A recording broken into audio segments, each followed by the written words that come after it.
안녕하세요. 지난 시간 육친의 응용법에 대한 설명을 드렸는데요. 거기에서 편인 인수에 대한 부가적인 설명을 좀 더 해보려고 합니다. 편인 인수라는 거는 인수라는 거는 가족적인 면에서는 엄마, 외갓집, 이모, 사주에 편인 인수가 여러 개 있다 이러면 그 엄마가 여러 명이냐 이렇게 생각을 하시는 분도 계신데, 이모, 엄마의 형제가 많다, 또 이렇게 표현할 수도 있습니다. 경제적으로 본다면은 인수는 어떤 문서를 말합니다. 사주의 인수가 약하다 이러면 내 집 마련이 조금 어렵다, 아니면 또 운에서 인수운이 온다 그럴 때 이제 내 집 마련을 자연스럽게 아니면 우연히 아니면 계획적인 이렇게 집을 마련할 수 있습니다. 그래서 집 문제라든지 어떤 이런 부분에 대해서는 인수운이 왔을 때 한번 우리가 계획을 세워보는 것도 괜찮습니다. 그리고 사실은 이제 궁합을 볼 때 또 어떤 그 집안의 어떤 가문 이런 거를 많이 봅니다. 그래서 그 집안의 가문을 볼 때 남자 쪽에서는 인수가 제대로 잘 짜여져 있는데 신부될 사람이 사주에 인수가 없다 이러면 남자 쪽에서 여자 집안에 가문이 별로라는 이유로 어떤 여자 쪽을 굉장히 무시할 수 있는 그런 경향도 있고요. 인수는 어쨌든 편인 인수는 나를 도와주는 그런 역할을 하기 때문에 조건 없는 사랑이죠. 나를 도와주는. 그래서 편인 인수가 많은 사람들은 나를 도와주는 어떤 인덕이라 해야 되죠. 귀인이라 해야 되죠. 어떤 나를 도와주는 사람이 참 많다, 이렇게 봅니다. 그리고 또 직업적으로 종교인 스님들 같은 경우에 인수가 없다. 예, 스님들도 내 절을 가지고 계시는 분도 계시고 또 내 절 없이 큰 절 사찰에서 그냥 스님으로 계시는 분들은 편인 인수가 조금 약하다고 볼 수가 있습니다. 그래서 또 성격적으로 보면 편인이 많으면 어떤 나를 도와주는 부분이 많기 때문에 의지력이라든지 또 생각이 굉장히 조금 느긋하죠. 뭐 어떻게 되겠지 어떤 이런 부분, 그리고 시끄러운 거를 굉장히 조금 싫어하는 편입니다. 그렇지만은 식신상관이나 이런 역할보다도 조용한 편이고 또 순수하고 굉장히 순진하고 순박하다고 볼 수도 있습니다. 그래서 인수는 어쨌든 사주를 딱 봐서 인수가 잘 짜여져 있다, 구성이 잘 되어져 있다 이러면 이 사람은 덕이 있다, 또 굉장히 어려운 상황에 처해 있을 때 나를 도와주는 기인이 나타날 수 있다, 이런 부분도 생각을 해볼 수 있습니다. 그래서 직업 면에서 보면 인수를 가진 사람들이 어떤 교사라든지 아니면 아이들을 가르치는 학원 설립이라든지, 또 만약에 군인을 같으면 뭐 군인 장교로서 이제 뭐 군인들 교육을 시킨다든지 정신교육을 시킨다든지 하다못해 직장 생활을 하다가 퇴직을 하고 나와서 민방위 교육을 시키는 것도 교육적으로 또 인수가 잘 짜여져 있는 사람은 그런 눈으로 가게 되어 있습니다. 그리고 또 여자분 같은 경우에는 인수 운이 온다든지 사주의 인수가 잘 구성되어 있는 분은 뭐 엄마의 사랑도 듬뿍 받고 이렇지만 구성이 잘 되어져 있지 않는 그런 어떤 사람들은 인수는 친정 엄마지 않습니까? 그래서 인수 운이 왔을 때는 괜히 뭐 친정 엄마가 생각나고 친정에 자주 가고 싶어지고 어떤 이런 마음이 어떤 기운에 의해서 저절로 생깁니다.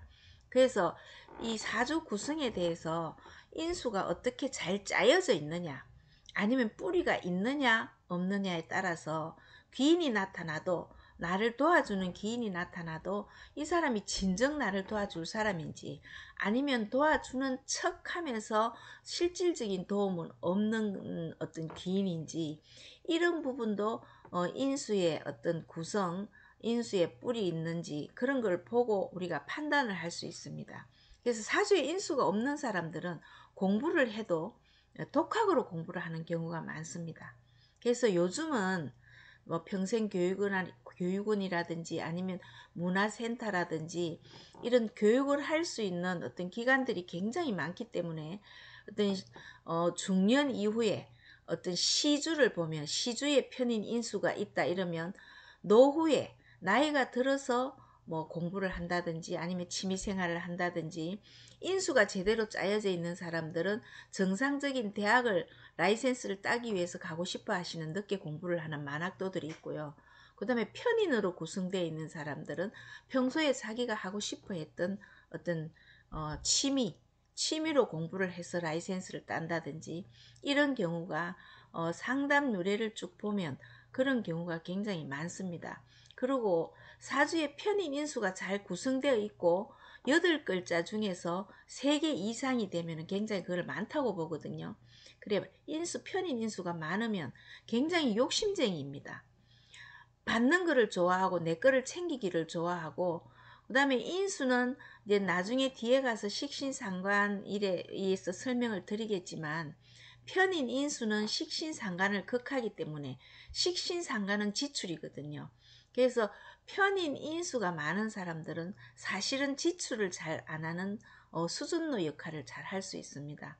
얻어먹기를 좋아하고 욕심을 챙기고 내가 베풀 줄을 잘 모르는 사람들이 단점으로 보시면 됩니다. 굉장히 욕심이 많고요. 그 다음에 이제 운에서 인수나 편인 운이 오면은 뭐 다시 공부를 시작한다든지 또 학생들이 인수 운이 정확하게 온다면은 뭐 부모님들이 제일 걱정하시는 게 우리 아이가 대학에 합격을 하겠습니까? 못 하겠습니까? 했을 때 인수 운이 제대로 들어왔을 때는 합격 운이 있습니다. 그런데 인수운이 뭐 아까처럼 뿌리가 없이 가짜로 들어왔다. 뭐 절지에 들어와 있다. 이러면 인수운은 왔지만 합격운으로는 볼 수가 없습니다. 그리고 또 사업하시는 분들은 회사 설립을 한다든지 확장을 한다든지 이런 경우가 인수운에 많이 할 수 있습니다. 그리고 인수는 우리나라의 정상적인 어떤 국립대학이라든지 아니면 우리나라 모국어 아니면 국문학과라든지 이런 쪽으로 많이 공부를 하고요. 그 다음에 공부를 할 때도 편인 인수가 잘 짜여져 있는 사람들은 예습 복습을 굉장히 잘합니다. 그래서 편인 운은 어쨌든 남의 집 공부죠. 공부가 뭐냐면 형식적으로 시험이 왔다. 평소에는 공부를 잘 안 하다가 벼락치기 공부를 합니다. 벼락치기 공부를 하고 시험이 끝나면 또 공부를 하지 않고 이런 경우가 있습니다. 그래서 이게 이제 보면은 뭐 인수 편인 운이 왔을 때 가족관계 아니면 경제적인 관계 그 다음에 뭐 직업적인 관계 또 성격적인 관계 이런 부분을 구분 지어서 설명할 수가 있습니다. 그리고 또 인수가 굉장히 약한 사람이나 인수가 뿌리가 없다. 사주 자체의 인수가 부족하다. 아니면 지장간에 숨어 있다. 이러면 나를 도와주는 기운 이런 게 약하기 때문에 어릴 때부터 굉장히 잔병 치레를 많이 합니다. 그래서 잔병 치레를 많이 하다 보니까 성장 속도도 느려지고 체력도 약하고 또 키도 굉장히 작은 경우가 참 많거든요. 그래서 이 그 인수가 엄마의 역할이 어느 정도 우리가 살아가는데 중요하냐 하면은 일단은 어떤 인수라는 거는 나한테 도움을 주는 부모 입장에서 보면 조건 없는 사랑이죠. 나한테 도움을 주면서 정신적인 안정이나 이런 살아가는데 굉장히 어떤 받침 지식적인 면이나 감정적인 면 사랑이나 정에 의한 부분이 굉장히 안정적으로 어릴 때 잘 자라와야 사회에 나가서도 바르게 사회생활을 할 수 있기 때문에 이 편인 인수에 굉장히 중요한 점이 굉장히 많습니다. 그래서 편인 인수를 볼 때는 주로 가족적인 문제나 이 사람의 정신적인 문제를 주로 다룰 때는 편인 인수의 구성을 제대로 봐주시는 게 상담할 때 굉장히 도움이 됩니다. 그래서 여기서 또 굉장히 중요한 부분은 인수운이 들어왔다, 편인 운이 들어왔다 해서 무조건 다 앞에서 말씀드린 해석에 해당되는 게 아니고요. 우리가 아직 이제 합충에 대해서 인수운이 들어왔는데 다른 어떤 오행과 합의되어서 다른 육친으로 바뀌었을 경우에는 그거는 다음에 차차 설명을 드리겠지만, 그런 경우에는 또 해석이 달라지기 때문에 다른 육친으로 변했을 때는 또 뭐 인수가 변해서 재로 변했다 이러면 뭐 집을 팔아서 현금을 가지고 있다 이런 식으로 설명이 들어가기 때문에 앞에서 지금 설명한 이 인수 편인의 그 구분은 전체적인 어떤 흐름을 말씀드린 겁니다. 그래서 어떤 육친으로 변하느냐에 따라서는 다음 시간에 말씀을 드리겠습니다. 그래서 여기에서 편인 인수의 큰 틀, 그렇지만 가장 기본이 되는 게 가장 중요한 거기 때문에 이런 거를 받침으로 해서 상담을 해 나간다면 상담자들한테도 굉장히 도움이 될 것 같습니다. 다음 시간에는 비경급제에 대해서 설명을 드리도록 하겠습니다.